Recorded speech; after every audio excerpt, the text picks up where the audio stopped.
नमस्कार, जोहार। मेरा नाम चित्तरंजन कुमार है और आप देख रहे हैं द भारत मित्र। हजारीबाग के विष्णुगढ़ मामले पर प्रशासन ने पटाक्षेप कर दिया। उस मामले पर उद्भेदन करते हुए प्रशासन ने सारी चीजें पटल पर रख दी कि इसके पीछे की वजह, जो 12 वर्षीय बच्ची के साथ जो घटना घटी थी, जो घटना हुआ, जो उसकी हत्या हुई थी, उसके पीछे कौन लोग हैं, उसके पीछे की वजह क्या है, ये प्रशासन ने बता दिया। कल शाम इसकी गुत्थी सुलझा दी। लेकिन इस गुत्थी के बीच कांग्रेस की राष्ट्रीय सचिव है और वहीं से राजनीति करती है, रामगढ़ से अंबा प्रसाद, बड़का गांव की पूर्व विधायक है। उन्होंने इस मामले पर जो है प्रशासन पर सवाल खड़े किए कि जो प्रशासन ने जो गुत्थी सुलझाई है उस पर उनका सवाल है।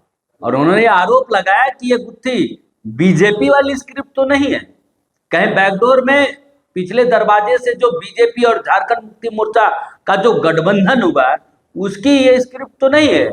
क्योंकि कल ही भारतीय जनता पार्टी का एक प्रतिनिधिमंडल जो है डीजीपी से मुलाकात कर इस हजारीबाग मामले पर मुलाकात किया था। कहीं वो वाली स्क्रिप्ट तो डीजीपी मैडम ने पूरा मामला सेट नहीं करते। ये आरोप हम नहीं, ये आरोप अंबा प्रसाद ने लगाया। सोशल मीडिया में बाकायदे अंबा प्रसाद ने लिखा है, अंबा प्रसाद ने लिखा है कि डीजीपी मैडम, आपने फिर एक हताशा भरा काम किया। विष्णुगढ़ कुसुम्भा की मासूम की आत्मा भी आपको माफ नहीं करेगी। हम प्रेस कॉन्फ्रेंस में आ रहे हैं, आपको तो प्रेस का सामना करने की हिम्मत नहीं है। विष्णुगढ़ की कहानी लिखी भी तो इतनी कच्ची, पुलिस सेवा से रिटायर्ड एक्सपायर्ड हो चुकी डीजीपी से कुछ बेहतर कहानी की आशा थी। इस तरह की बचकानी हरकत की नहीं। आज प्रेस कॉन्फ्रेंस में आपकी विष्णुगढ़ वाली कहानी पर जो सवाल करेंगे, यदि आप में हिम्मत, काबिलियत और न्यायिक व्यवस्था का थोड़ा भी ज्ञान है तो प्रेस कॉन्फ्रेंस में मेरे सवालों का जवाब दीजिएगा।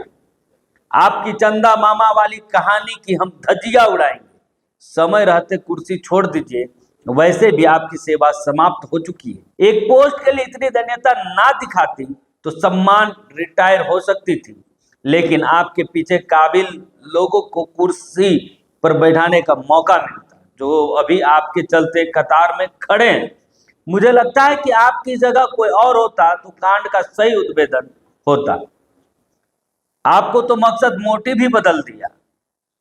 एक्सटेंशन आपको झारखंड सरकार ने दिया और आप बीजेपी की चापलूसी कर रही, या फिर मुख्यमंत्री जी के असम से आने का इंतजार कर रही थी।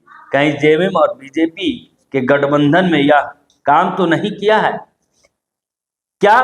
कल बीजेपी के प्रतिनिधिमंडल लोग यही कहानी आपको चैम्बर में सौंप आए थे। ये बाकायदे ये पोस्ट फेसबुक में पोस्ट अंबा प्रसाद ने किया है और सवाल खड़े किए हैं। और डीजीपी पर एक बड़ा सवाल उन्होंने किया है कि डीजीपी मैडम जो एक्सपायर्ड हो चुकी हैं, जो रिटायर्ड हो चुकी हैं, वो क्या बीजेपी वाली स्क्रिप्ट पढ़ रहे हैं?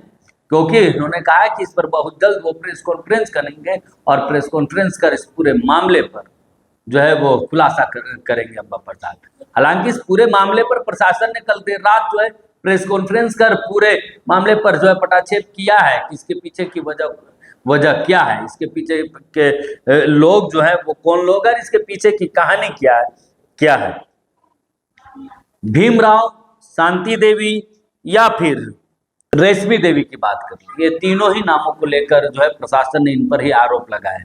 हालांकि इसके बाद अंबा प्रसाद ने कई सवाल खड़े किए, कहा कि जो चीजें पूर्व में आ रही थी कि बच्ची के प्राइवेट पार्ट पर डंडा से जो है हमला किया गया था, साथ ही साथ उसकी जो दर्दनाक मौत उसे दी गई है, तो क्या वाकई में ये मौत दर्दनाक थी, या फिर जो प्रशासन ने कहा कि ओझा गुनी भगत के कारण जो है हत्या की गई है और हत्या करने वाले खुद उसकी माँ और उसका आशिक जो है भीमराव है। क्या वाकई में यही कहानी है या फिर वाकई कुछ अलग कहानी? हालांकि इस पूरे घटनाक्रम पर और जो पुलिस ने इस पूरे मामले पर जो अपने स्पष्टता दी है, जो जांच रिपोर्ट सौंपी है, जो बताया, उस पर ही अंबा प्रसाद ने सवाल उठाया।